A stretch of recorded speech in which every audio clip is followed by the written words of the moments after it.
quando você fala de hospital.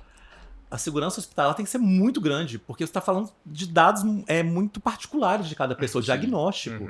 E aquilo tem que ficar guardado, também armazenado por muito tempo. Sim. Aí, acontece isso de essas invasões quando, por exemplo, é uma empresa de um hospital, uma empresa hospitalar, enfim, de saúde? Acontece em todos os segmentos. Hoje em dia, o hacker e o criminoso ele não tem preconceito com ninguém. Ele vai, Quem invadir ele alguma coisa com ele isso, vai tentar exato. atacar todo mundo, né? E aí as empresas elas costumam não ter contingência ou investimento em segurança, porque o Brasil ele tem essa característica de ser muito instável, né, economicamente, politicamente. Então assim as pessoas esperam muito para fazer investimentos, né? Então ele prefere manter a empresa rodando, o negócio funcionando, vendendo, do que investir em tecnologia que não é algo que aparentemente traz um ganho direto, né? Então, pô, para que eu vou investir em proteção contra ataque se eu nunca fui atacado, se eu preciso vender? E aí isso vai sendo deixado de lado. Só que a gente lá, como trabalha com cibersegurança, a gente vê semanalmente empresas que vêm até nós, ou que são clientes, mas não tem todos os aparatos que a gente tem ali para ofertar, ou que não são clientes e precisam de serviço, pedindo o que a gente chama de sala de crise, que é o quê? Fui atacado, aconteceu o que eu não esperava, a minha empresa está parada, não estou emitindo nota, o paciente está na porta, eu não consigo comunicar com o plano para passar a carteirinha, a imagem de diagnóstico que está ali armazenado no meu data center, o hacker está pedindo resgate daquilo e vira um Deus nos acuda. Então, assim, isso é muito grave mais comum. Da vida, é um risco de morte ali, né? A pessoa tá numa situação muito delicada. E aí a empresa volta pro modo pré-histórico, né? Quase chegando naquele arquivo que gira assim, ó, Exato, procurando aí, papel, né? Aí o que ele vai ter que fazer? Prontuário em papel, laudo em papel, protocolo médico em papel. Então, e hoje em dia, com a velocidade que as coisas estão, não dá para fazer coisa manual mais. Para a gente ter volume de transação, fazer as coisas rápido, ganhar dinheiro, você não faz mais sem tecnologia. E elas voltam para estaca zero. Então é bem comum. E quando a gente pensa em vamos lá, no hospital, que a gente está falando agora do hospital, a pessoa, vamos imaginar que eles perderam os dados. Até quando a gente consegue restaurar isso? Pode perder tudo? Olha, tem casos que perderam tudo. A gente tem casos que perderam literalmente tudo. De uma forma irreversível, tá? O que é uma falta de compliance muito grande, principalmente no segmento médico. Você tem ali compliances que você tem que gravar 5 anos, 10 anos, 20 anos de informação de prontuário médico, né? Imagina se um hospital, uma clínica perde isso, né? E assim, eu não estou falando nem de perder, de apagar, eu estou falando de extraviar ou exfiltrar. A gente usa muito o termo exfiltrar, que é tirar essa informação lá de dentro da clínica, do hospital, e o atacante, né, a pessoa que tem essa ação maliciosa, pegar isso e te chantagear com a quantidade de dinheiro. O dinheiro hoje não vai ser papel, logicamente que ele vai ser rastreado. Ele vai pedir ali uma criptomoeda de resgate, né? Geralmente ali um Bitcoin. Então isso que parece filme já é uma realidade, né? Isso acontece agora. O que a gente vinha 10 anos atrás como um filme de ficção científica, isso acontece semanalmente, se não diariamente, e a gente passa por essas situações que são críticas assim, de forma constante. Acredito que as empresas procuram vocês, algumas procuram vocês quando estão no limite, já chegaram num problema muito grande. Exato. E chegam para vocês resolverem. Infelizmente, Walter, a cultura, igual o Dominique estava comentando, é muito reativa. A gente não tem o hábito de ter a proatividade e de prevenir alguma situação. O que ele estava comentando aqui, vai acontecer com o meu vizinho, não vai acontecer comigo. Né? A pergunta, Walter, não é se, a pergunta é quando vai acontecer. E aí pensa só, né? Imagina você tem um hospital aqui em Brasília, né? Que a gente tem políticos, tem muitas pessoas. Você tem um hospital aqui que foi atacado, dado roubado de uma série de pessoas extremamente relevantes. Então eles chegam a chantagear, falam, pô, eu tenho esses dados aqui, eu sei do histórico de diagnóstico de todo mundo. Você me paga em Bitcoin, eu vou expor isso aqui na rua, né? E eles então isso afeta muito a reputação, porque quem vai querer ir no hospital ou numa empresa que você não pode confiar que o seu dado pessoal, né, dado pessoal dado muito sensível seja exposto?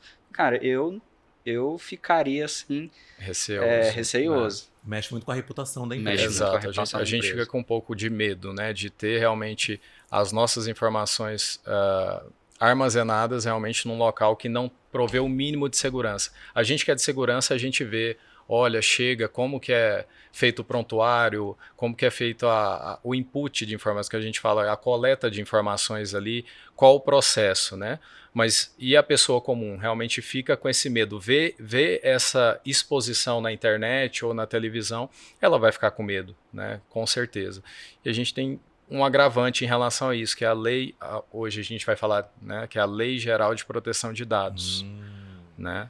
A Lei Geral de Proteção de Dados fala, né, e trata temas específicos de privacidade de dados. Dados sensíveis. Hospitais, majoritariamente, possuem dados sensíveis. Se você tem uma exposição, uma exfiltração de dados sensíveis, aquele hospital, aquela clínica pode ter sanções, tá? E vai ter sanções que hoje são regidas pela ANPD, que é a Agência Nacional de Proteção de Dados, né? Já está em vigor aí desde, em vigor mesmo, 2021, setembro, tá? As sanções em si. Em 2020 ela entrou em vigor, em 2018 ela foi promulgada, em agosto, 14 de agosto de 2018. Então a gente já vê sanções sendo aplicadas para muitas empresas, né? A NPD está em cima, está buscando aqui que as empresas endureçam o seu processo de segurança da informação justamente para a gente não ter extravio de dados sensíveis, de dados privados. É quase essa lei força as empresas... Ela te obriga. Né, ela te as obriga empresas a fazer terem isso. essa cibersegurança. Exatamente. Gente, eu fico um pouco assustado, porque agora a gente pensa no básico, que a gente não faz o backup em casa, e a gente quando perde tudo entra em desespero. Uma empresa desse tamanho assusta bastante. E como que a gente está em desenvolvimento no Brasil hoje de cibersegurança? Em que nível a gente está? Olha, baixo. Não queria falar, mas sim. Assim, geralmente o que a gente vê? Tem um instituto, uma empresa nos Estados Unidos chama Gartner, né? Eles são uma empresa de pesquisa. Então eles pesquisam assim, o que o mercado está fazendo, o que os fabricantes de tecnologia estão fazendo e o que as empresas pretendem adotar. Então quando lançam uma tecnologia lá, sei lá, inteligência artificial, eles fazem uma projeção de isso aqui vai estar no topo de adoção daqui X anos.